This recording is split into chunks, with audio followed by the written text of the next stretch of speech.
You don't need to get out of the situation you're in.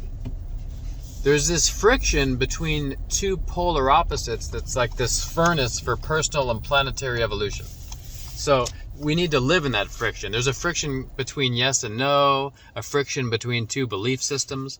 I've been reading this interesting book, People of the Secret, about this Sufic tradition that would sometimes inject a certain belief system into a culture at a certain pivotal moment. They seem to have this broad swath of awareness of hundreds of years, and they'd go to this one point in the Middle Ages and inject like the jesters into the court, and that would make it playful. That would make certain topics that were taboo allowed to be talked about. And also it talked about there's sometimes two religions fighting each other because what's greatest for human evolution? These two religions rubbing against each other. It's like one's not truth and one's not friction. One's not fiction. It doesn't matter. It's the friction between the two that catalyzes the evolution.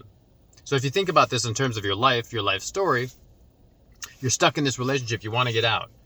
Okay. You're bonded to this family and you want freedom. You just see how there's friction between those? It's like they're almost polar opposites. However, in that furnace, you create what you are. Because you are a free being able to manifest anything, right? Look at Napoleon Hill and those kinds of works. Abraham Hicks, Edgar Cayce, all this stuff about consciousness and conscious creation, conscious manifestation, prosperity Bible secrets and such. That's you.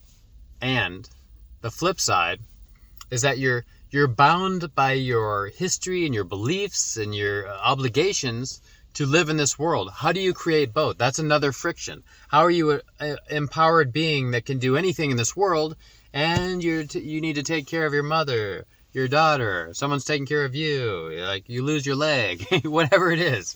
So that's the type of friction that creates great souls. And that's the type of friction we're getting in humanity now. If you look at the two opposing timelines, you could see this as the books, the book of Revelation, there's the book of Sirach, and there's all these other books. They're all supposedly, according to some scholars and clairvoyants, possible timelines. So we can move in and out of those. And think about the friction between the two timelines. Perhaps that's what we need to evolve. We tend to think like, what's the truth? What's the truth? What's the truth? What's the truth? If this is truth, everything else is fiction, right? And that's not necessarily true. So embracing where you are, where you're caught, where you're stuck, and living in the question, like, how do I embrace this? How do I fully live in this certain box that I've created? Like, how do I live in this box and glimpse the sky? How do I soar within this room? Those are all really important fundamental aspects of being human, and they will force your evolution. So with clients, I try to put people into this room and start reminding them of the sky. Like, look up, there you are. There's certain practices you can do that will snap you out of your automatic zone. Like, I had a client, he was having trouble because they were having a custody battle in courts for his daughter, and his wife had an affair and all this stuff, and he was just getting so emotional and blowing up and, looking in the court's eyes like kind of a wild idiot. and the opposite was actually the truth, right? She was wild, she was untamed, she was not a great caretaker. So he was able to find certain practices that could lift him out of his body so he could see the scene looking down. And think of it from the point of view of a writer, like the hero's journey. Writing novels, particularly autobiographical novels, like in the Henry Miller sense, like that can be a catalyst to great unfolding and personal evolution too, because you step outside of your life and you start to look down on it. You're like, it's like a bird's eye, and you're like, oh, I was kind of a jerk there. That was a cool thing that I did. I saved someone's life. Someone saved my life. So in this courtroom, he was able to see, oh, like, look at all this going on here. Look at your soul's journey. Look how you found yourself in this situation that you created, by the way. So you don't have to be a victim. You created the situation. How did you create it? That becomes an interesting question. There are other interesting questions. Like, why am I going through this? Just don't get caught up in waiting for an answer. Live in the question. The question is empowering and beautiful, because the answer is your life, how you're living. Isn't that beautiful? So he was able to be calm and get joint custody. And he was just, when you're in the point where someone has betrayed you and you're just flipping off the handle, and that piece of your craziness, your reactivity, your lack of groundedness, your lack of center, is abrasive, rubbing against your core self, your higher self, your serenity, your equanimity. And those two forces are creating another level of being that's possible for you. I was once, I had a partner that was out, and she had discovered this woman that she loved. It was a female, and she became like, in my lower self, I'm like, oh, like, I single-handedly turned this woman into a lesbian. Right? So that's the lower self, the judgmental self, da-da-da-da-da. And then, so she was out and I was stir crazy. I was like running 12 miles a night. My heart was racing. It kept like throbbing into tears because we're aware of this embodied connection here. And I called someone who was a mentor of mine. I'm like, man, I'm not myself. He just so calmly said, hold up. You are yourself. This is a piece of yourself. You're broad enough to contain all this. I was like, okay, I guess so. Right? There's always resistance in the moment. There's the Joseph Campbell call to adventure. Like, embrace this. And he said something something like, in ancient cultures, there were two women and one man in relationships that were the most successful. Because there's pieces of a woman's emotional needs that a man can't fulfill, and pieces of a man's physical needs that one woman can't fulfill, for instance. So like, la da da da. I was like, oh, that's a good perspective shift. Yes, I'm going to figure this out. We're going to embrace this. It's going to be a perfect tripartite relationship. So just those little words had shifted my mind, into something that was empowering from that situation. So how are you going to do that in your situation? You weren't able to do it in the past. There's little glimpses of moments where you can do it. There's this point in Thoreau, Walden, when he's lonely and he starts looking at grass, he starts looking at leaves. He's like, how could I ever be lonely? I'm surrounded by all this flourishing life. And that's how you would feel if you woke up from almost dying. Just so you know. Because that happened to me. And how do you spark that without almost dying? Like, I don't want you to have to almost die necessarily. However, it's not my will, it's divine will. So, like, can you embrace divine will? Can you just be like, oh, this is my destiny. I'm going to embrace it. We have to be so afraid of death? People are just so clingy to life. Like, even people in their 20s, I don't want to die. Okay, then let's not put all your focus on this not wanting to die, because in my experience, the more you put your focus on not wanting something, the more that thing manifests. Remember this thing, we're conscious creative beings that can create anything? Go ahead and put your most intense emotion on not wanting something. In hypnotherapy, the subconscious mind cannot hear the not. So your mind, the body, the cells are hearing, I want to die, I want to die, I want to die. Okay? I'm laughing because it's ludicrous the way we do that. I'll never get in a relationship like that again. Say that with enough conviction and you will absolutely get in a relationship like that again. So move to somewhere else, get the higher perspective, say, like, what kind of relationship do I want to create? How can I surrender to the divine will in this case? That's a lot of what it is. You have this divine will that's kind of pulling you towards something, and you resist here and you resist there. The lover that you're really drawn to doesn't look like the one that you learned about from programming and storybooks or whatever. And the call to adventure is not like the call to adventure that you had romanticized in your mind. So, resisting the call. However, embrace the call, because that's not the whole story. That's just the next chapter.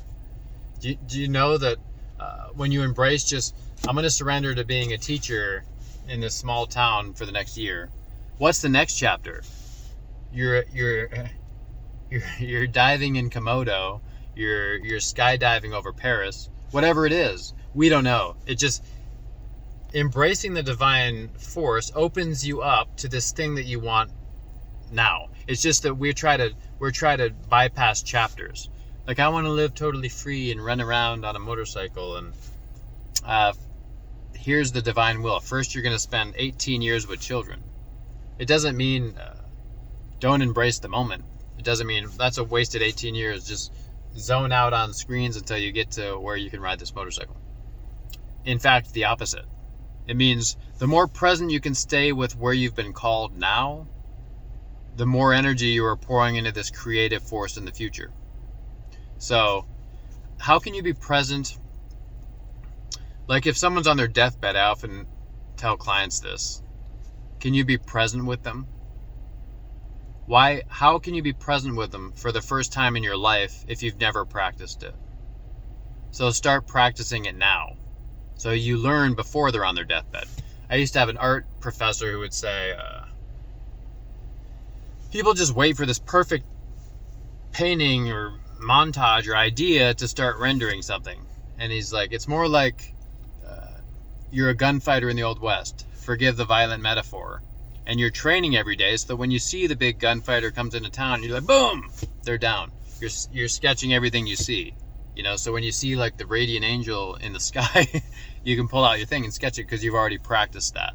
That's how we need to approach life. That's what I love about art. Art is like a rehearsal for different types of being and different types of life. So practice presence now.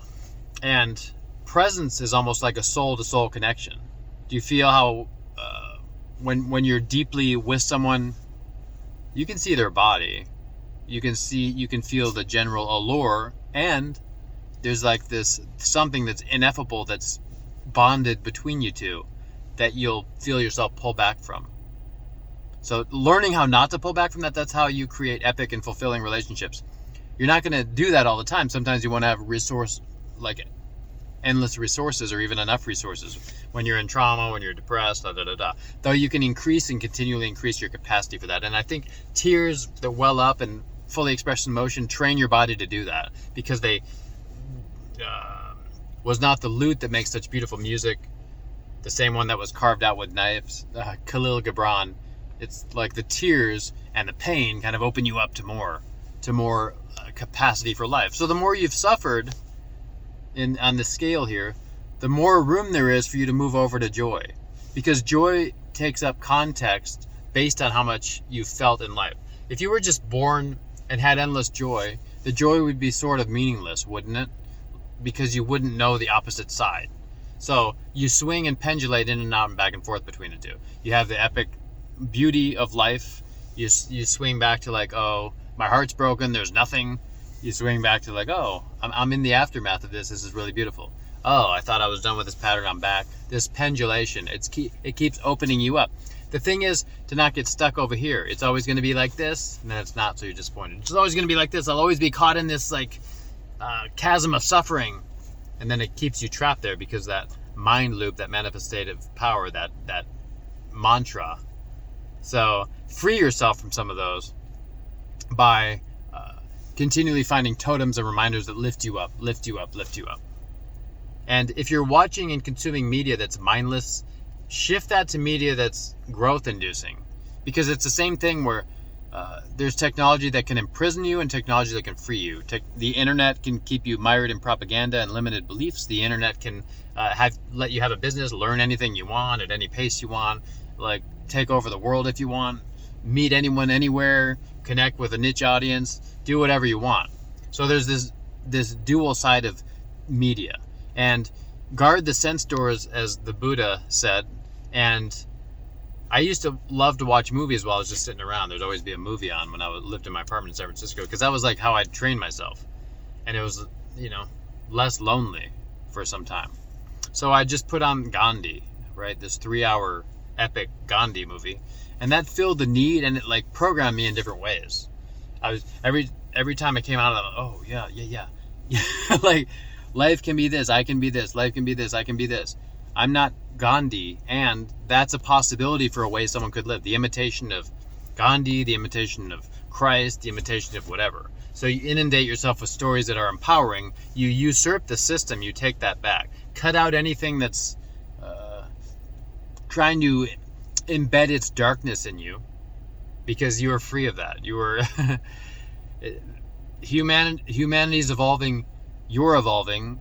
Catch the ride, embrace what's here. It's the most beautiful time in human history. You know, humans have this fundamental illusion that their time is the most important, right? This time is the most important. This is the best moment on the human timeline. This is the best moment of my life. You know why? Because I'm a pinpoint in the projection of consciousness. I'm a pinpoint in God's experience. And what I'm doing is embodying the divine force of life. I'm gathering experience. This is literally the best moment of my life. It's the best moment of life generally.